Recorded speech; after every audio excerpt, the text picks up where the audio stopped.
Parte 2. Entendendo o ser humano baseado na experiência do 9º ano. O segundo setênio.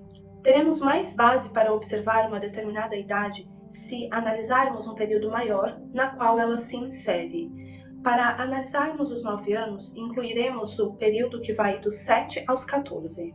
Este período compreende a fase do segundo setênio da infância, no qual se manifestam tanto o desenvolvimento interno da alma e do espírito, quanto o crescimento do corpo, e pode ser dividido em 3 fases.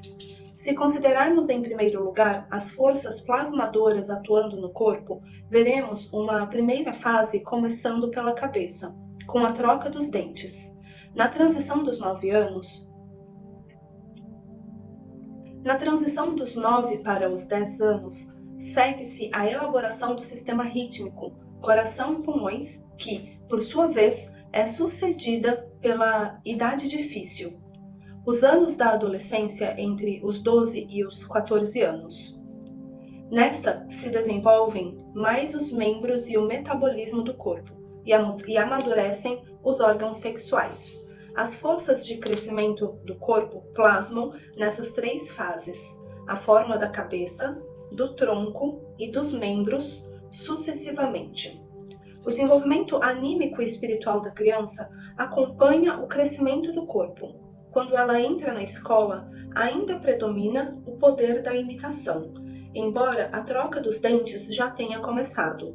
Quanto mais os dentes permanentes se introduzem através das gengivas, mais a capacidade de imitação vai desaparecendo.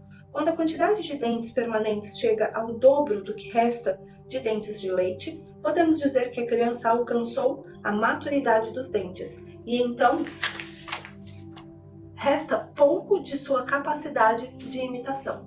Esta é a situação na entrada da transição dos 9 anos. Na segunda fase, o processo de crescimento se transfere da cabeça para o coração e pulmões. Nela, ocorre a maturidade da respiração e a criança entra na puberdade. Na terceira fase, começa a maturidade terrestre, quando o processo de crescimento desce para o metabolismo e para os membros. A puberdade termina e a adolescência começa. Assim sendo, o processo de crescimento atinge 3 picos sucessíveis: maturidade dos dentes, maturidade da respiração e maturidade terrestre, que correspondem às 3 fases do desenvolvimento interior: imitação, puberdade e adolescência.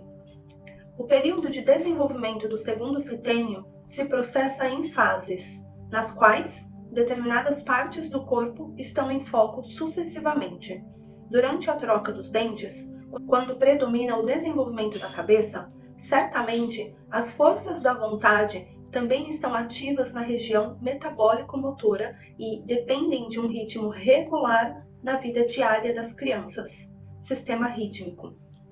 Na segunda fase, os polos da cabeça e da vontade participam da formação do sistema rítmico, ajudando no crescimento e maturidade plenos das áreas do coração e dos pulmões.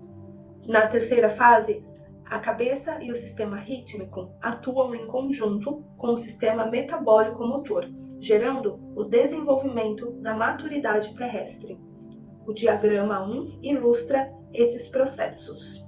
Este diagrama é baseado no esquema da trimembração humana que Rudolf Steiner usou em vários cursos de educação. As sombras escuras na cabeça, no tronco e nos membros indicam os estágios sucessivos do desenvolvimento corporal. Este ocorre paralelamente nas esferas da alma e do espírito, através das fases de imitação, da puberdade e dos anos de adolescência.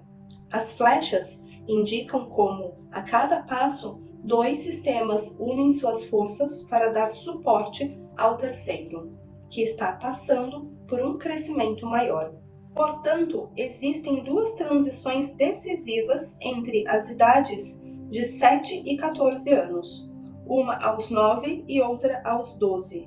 Para pesquisar apenas a transição dos 9 anos, faremos uma comparação entre a criança de 7 e a de 12 anos. Entre elas, teremos o período no qual ocorre a transição dos 9 anos. Uma comparação entre a criança de 7 e a de 12 anos. Os membros. A diferença entre as crianças do primeiro e do sexto ano é imediatamente visível no pátio. A ânsia de movimento dá asas aos pequenos que brincam de pega-pega em volta de seu professor. São leves e graciosos, sem peso. Os movimentos das crianças mais velhas são mais pesados, têm certo cansaço. Muitas vezes alternam instantaneamente entre ficar paradas e de repente começar a correr. Às vezes até perdem o equilíbrio, tropeçam, são pernaltas e se movem como num estado de sonho. Como é diferente o aperto de mão das crianças mais jovens comparado ao das mais velhas. Antes da aula de manhã, as mais novas correm para cumprimentar o professor. Uma multidão de mãos se estendem ao mesmo tempo, calorosa e amigavelmente. Muitas crianças até retornam ao final da fila para sacudir novamente a mão do professor. Constatando com isso, frequentemente, os alunos do sexto ano não têm que superar certa relutância para estender a mão, que às vezes está fria e úmida. Para todas as crianças do primeiro ano, o professor poderia ter 30 mãos. No sexto, às vezes, parece que 2 são demais. Outra diferença está no comprimento das pernas das crianças em relação às outras partes de seus corpos. Enquanto as mais novas procuram alcançar a pontinha superior da orelha ao passar o braço sobre a cabeça, algo que elas demonstram com orgulho para provar sua maturidade, em contrapartida, as do sexto ano já poderão pegar talvez a orelha inteira. Nestas duas faixas etárias, há o contraste entre os membros relativamente mais curtos e os relativamente mais longos. Isso tudo indica que as crianças mais novas e as mais velhas têm uma relação completamente diferente com os seus membros. As pernas relativamente curtas das crianças de 7 anos estão despertas, ativas, alegres. Por meio delas, se conectam com o ambiente que as cerca. As mãos e mesmo os pés querem aprender, a cabeça não. As mãozinhas desengonçadas transformam um pedaço de massa para modelar numa grande salsicha e depois a enrolam formando um caracol. Com isso, elas literalmente aprendem a forma da espiral. Recitam várias tabuadas, caminhando, pulando corda ou batendo palmas, aprendendo-as desta forma, com muito pouco esforço através dos membros. Os membros das crianças mais velhas são proporcionalmente maiores em relação ao resto do corpo e, frequentemente, ficam pesados, fracos e fatigados. Nesta idade, as atividades dos membros não servem apenas para despertar o jovem ou para ajudá-lo a harmonizar, mas também para o contrário, em outras palavras, para pôr uma ideia em prática. Por exemplo, quando as do sexto ano entalham uma vasilha de madeira até certo ponto, elas já têm ideia da forma da vasilha. Então, só se trata de transformar a madeira, através das mãos, a tal ponto que nela apareça a forma idealizada, no caso, a vasilha. O objeto em si é formado, acordado através dos membros. A criança de 7 anos ainda está totalmente voltada a dar forma a si mesma. Pouco a pouco, vai alcançando certa compreensão através das atividades de suas mãos e de seus pés. Até certo ponto, temos razão ao dizer que os alunos mais velhos trabalham por si mesmos por meio do que fazem, e que os do primeiro ano, por exemplo, quando trabalham com a argila, mudam a forma de um objeto, a argila, e aprendem sobre a espiral. Entretanto, precisamos salientar que os de 7 anos só se tornam conscientes de forma espiral e, no final de suas atividades, amassar, enquanto que os de 12 anos, já quando começam a trabalhar, têm certa ideia da forma que irão impor ao objeto. Estes processos acontecem em direções diametralmente opostas. No primeiro ano, forma a si mesmo através da atividade de seus membros, se tornam conscientes. No sexto ano, forma o objeto através da atividade de seus membros, dão forma, criam. A comparação entre o primeiro e o sexto ano mostra que as forças que atuam na cabeça e as que atuam nos membros são invertidas. Nesta inversão, o nono ano apresenta um ponto de mutação muito significativo, como veremos mais tarde. Tendo examinado o contraste no âmbito dos membros, veremos mais de perto a transformação que acontece na cabeça. A cabeça. O rostinho das crianças que entram no primeiro ano é redondo e suave. A bochecha, o narizinho arrebitado e especialmente os dentes ainda estão ganhando forma. Seus olhos brilhantes irradiam alegria e ainda tem algo de sonhadores. A criança parece estar sendo penetrada por fora pelas impressões flutuantes dos sentidos, como se estas quisessem atuar em sua cabeça ainda dormente, para dar-lhe uma forma mais aprimorada. Em contraste com isso, a criança do sexto ano já apresenta traços marcantes, com lábios grossos ou finos, talvez com nariz afilado e olhos muito mais despertos. O rosto infantil se transformou, passando a ser atento, com expressão própria. Do ponto de vista plástico, o rosto inteiro está muito mais definido e a troca dos dentes, via de regra, já está concluída. A cabeça das crianças que entram na escola é relativamente grande e a do sexto ano relativamente pequena. Existe uma oposição entre a cabeça grande e a pequena. Rudolf Steiner apontou que crianças com cabeças grandes são ricas em fantasia, enquanto que as de cabeça pequena são menos fantasiosas, porém têm habilidades mentais mais desenvolvidas. Isto também pode ser aplicado a essas duas diferenças de idade. Enquanto as forças formativas do organismo estão trabalhando na formação da cabeça das crianças mais novas, como pode ser claramente visto na troca dos dentes, as forças espirituais da cabeça estão ainda adormecidas. As impressões diárias são percebidas de uma maneira semiconsciente, expressa em imagens coloridas, correntes, sem um caráter definido de apresentação. As mais novas gostam muito de ouvir seus professores contando contos de fada. Algumas vezes apoiam suas cabeças em seus bracinhos e ficam completamente absortas em seus próprios mundos de imagens coloridas. Quando o professor está contando sobre Chapeuzinho Vermelho, sobre flores e sobre o lobo, usa elementos do dia a dia, mas lida com eles de forma imaginativa. O chapéu vermelho indica o temperamento sanguíneo da menina. As flores representam o charme e a atração do mundo dos sentidos. E o lobo que engole a menina simboliza as forças internas do corpo, do sistema metabólico motor, que domina as forças intelectuais da cabeça. As crianças sentem o lobo da mesma forma que um adulto se sente quando uma rede de más intenções se fecha à sua volta. Os contos de fada comunicam à imaginação algo verdadeiro e cheio de sabedoria. Entretanto, no nível de pensamentos e de ideias, eles parecem enigmáticos ou mesmo simplesmente fantásticos. A criança é trazida ao mundo real através dessa maneira imaginativa de contos de fadas. Este é similar aos sonhos, que muitas vezes temos pouco antes de acordar. Neles, a natureza de certas coisas à nossa volta é revelada com mais clareza. Vejamos agora o que acontece na cabeça das crianças de 12 anos. Aqui veremos que nas duas idades os professores caminham em direções opostas, da mesma forma como acontece nas áreas dos membros. Na idade de 12 anos, os estudantes estão prontos para a primeira aula de física. Podemos começá-la com uma simples experiência. Mostramos como a luz muda quando atravessa um copo cheio de água, que foi escurecida gradualmente através de uma solução apropriada.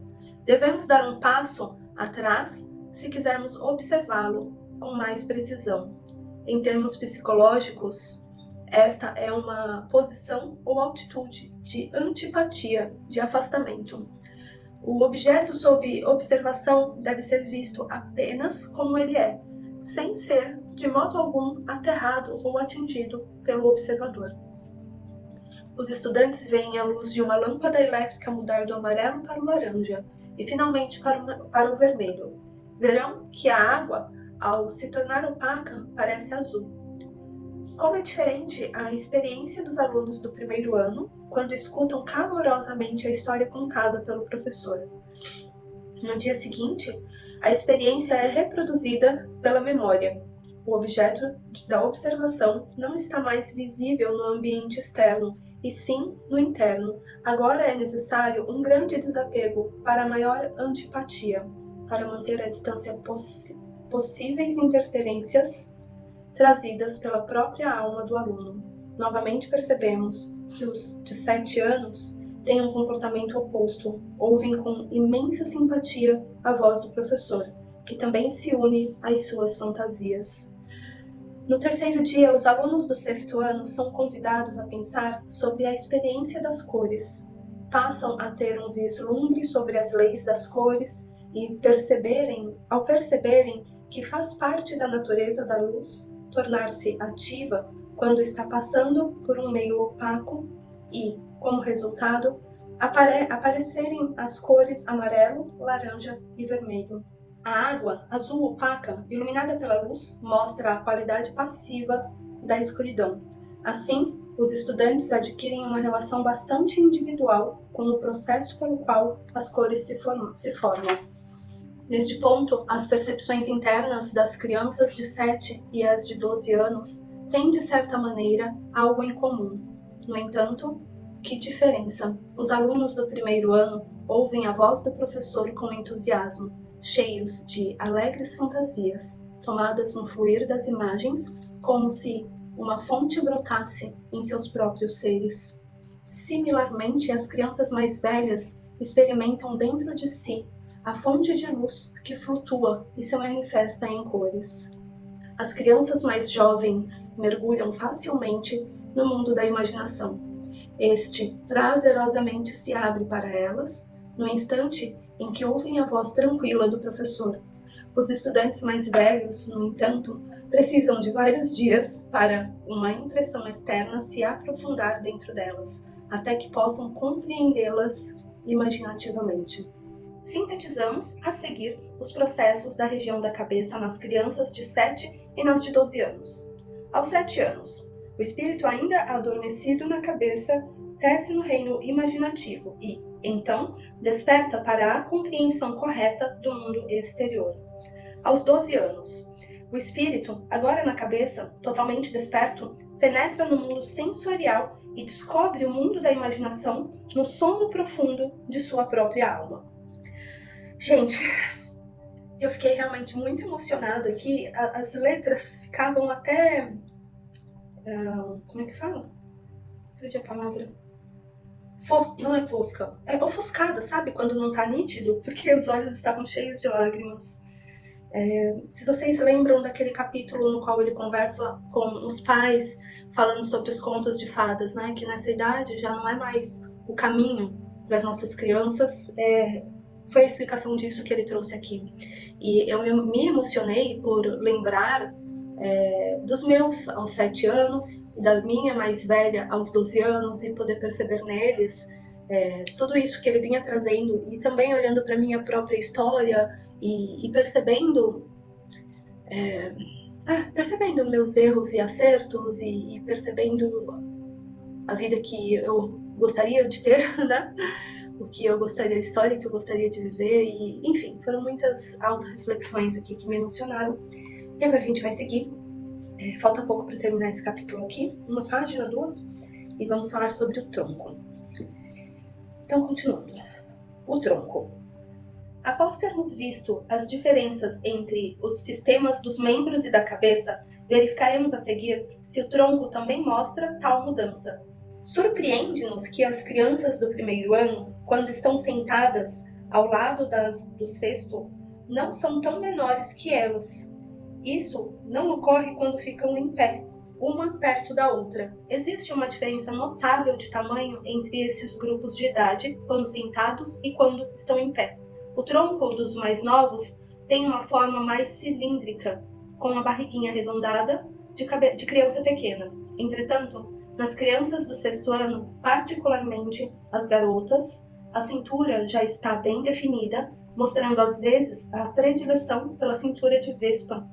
As crianças na fase da pré-puberdade tendem a ser levemente gordinhas. A estrutura dos garotos do 6º ano já chama mais atenção, são mais ossudos, enquanto que, na dos pequenos, tanto meninos quanto meninas, a suavidade predomina. O sistema rítmico, situado no centro do peito, no coração e nos pulmões, se expressa animicamente através da vida emocional. No caso das crianças mais novas, a respiração domina, isto é, a respiração é leve e rápida, sem encher completamente os pulmões. Nas mais velhas, especialmente os garotos, o movimento da caixa torácica na respiração indica uma aeração mais completa. A respiração se torna mais profunda e mais lenta. Entre as duas idades, existe uma diferença no ritmo da batida do pulso. Apesar da rapidez da respiração das crianças menores, o pulso é mais lento. Esta predominância da respiração sobre o ritmo do pulso é paralela ao desenvolvimento das impressões da alma sobre o seu ambiente, com o qual também estão conectados pelo ar. Pode facilmente prejudicar as crianças menores, que são frequentemente inábeis para respirar. Mesmo quando as lágrimas estão caindo em suas faces em função de algum evento, as crianças menores podem ainda começar a rir em função de outro evento. Isso mostra o quanto a vida emocional dos pequenos é determinada pelo mundo à sua volta. As crianças com 12 anos têm a respiração mais vagarosa e um pulso relativamente mais rápido. Elas podem ser pressionadas por fortes emoções internas, nascidas nas ondas do sangue, na esfera do metabolismo, da mesma maneira como as crianças de 7 anos são facilmente atropeladas pelas impressões do mundo exterior. Vemos, portanto, que as crianças do 1º ano ainda estão envolvidas com o mundo à sua volta através de uma atmosfera de simpatia, ao qual elas não contrapõem seus próprios sentimentos. No entanto, as de 12 anos poderão desenvolver uma atitude de resistência, antipatia ao mundo exterior, devido a sentimentos que afloram nos seus próprios organismos e que ainda não têm relação com este mundo. Esta antipatia, inicialmente ligada ao corpo, é essencial na formação de ideias precisas sobre o mundo exterior. As aulas de ciências começam no 6º ano e amparam apropriadamente esta antipatia. Pelos 2 exemplos que se seguem, mostramos os contrastes de vivências nas duas idades. Exemplo de antipatia relacionada ao corpo. Durante o intervalo entre as aulas, as crianças do 6º ano foram para o playground. Uma garota, entretanto, permaneceu na sua carteira de olhos fechados, com sua cabeça repousando sobre os punhos. Por razões não aparentes, ela está em um tumulto emocional a ponto de se pensar que seu coração está próximo de explodir. Finalmente ela suspira, bate 2 ou 3 vezes na carteira com os punhos, levanta-se a caminho para a porta. O professor pergunta simpaticamente: "Qual é o problema?" "Nada", responde a estudante tranquila e calmamente. "Realmente nada mesmo." E, com uma risada, sai para se encontrar com os outros colegas.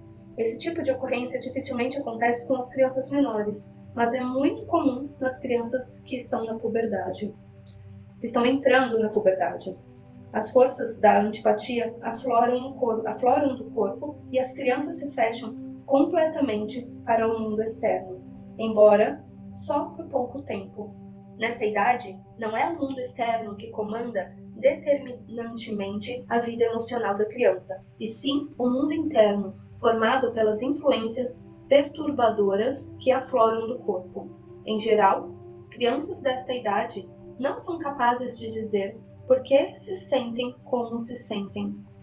Da mesma maneira, as de 7 anos não têm consciência do que provoca uma resposta específica de sua parte. Elas são muito influenciadas pelo mundo à sua volta, pela capacidade de imitação que atua em seus corpos. 2. Exemplo do mundo exterior influenciando uma criança através da simpatia. Uma garota do primeiro ano disse algumas palavras feias. Desapontado, o professor disse para a classe: "Vocês provavelmente não ouviram, mas um de vocês acaba de falar algo muito feio." "Eu sei", responderam algumas crianças perto dela, em uníssono. Um garoto dentre eles, querendo avidamente repetir as palavras, levantou a mão. O professor pediu para ele repetir aquelas palavras feias, porque ele mesmo achava impossível dizer tais palavras. O garoto se levanta, mas, ao ver o rosto triste do professor, também é atingido interiormente e diz num sussurro: "Eu também não consigo dizê-las." Aí aqui tem um sumário, eu vou deixar print desse também para vocês. Mas ele diz assim: "Nossas principais conclusões podem ser listadas no seguinte quadrado." Aí tem cabeça, no primeiro ano é grande, imaginação, dormindo. E no sexto, a cabeça é pequena, pensamento abstrato e está acordada. O tronco no primeiro ano é redondo, a vida se mistura com o mundo à sua volta e está dormindo. E no sexto é delgado, pequeno, vida interior, sonhando. E os membros no primeiro ano são curtos, estão relacionados com o ambiente e estão acordados. E no sexto ano são longos, estão relacionados com a vida interior e estão dormindo. As diferenças na cabeça, tronco e membros entre as crianças de 6 e as de 12 anos também existem entre as de 5 e as de 14. Quanto maiores forem as distâncias das idades, em ambos os lados, em relação ao ponto de mutação aos 9 anos, mais distinto serão os contrastes. Gente, é por isso que todas as mães, todos os pais, todos os professores, todos os educadores, todas as criaturas que lidam com as crianças deviam ter esse olhar autoconsciente, esse olhar de perceber em si aquilo que está reverberando no mundo, esse olhar de cuidar com amor. E, acima de tudo, gente, todo mundo devia saber fazer reiki, saber fazer os botões mágicos, né? O EFT. Aqui em casa eu uso muito e isso tem sido realmente fundamental aqui nos cuidados com as crianças, em liberar essas emoções, para que lá na frente, não vou dizer que não vão ter problemas, mas eles vão saber lidar com os problemas e talvez não seja algo tão pesado quanto é quando a gente não tem esses cuidados. É isso, ficamos por hoje e seguimos na semana que vem. Beijos no coração. Se por acaso você chegou aqui nesse áudio e não está no grupo, eu deixo o link do grupo na descrição. E é isso.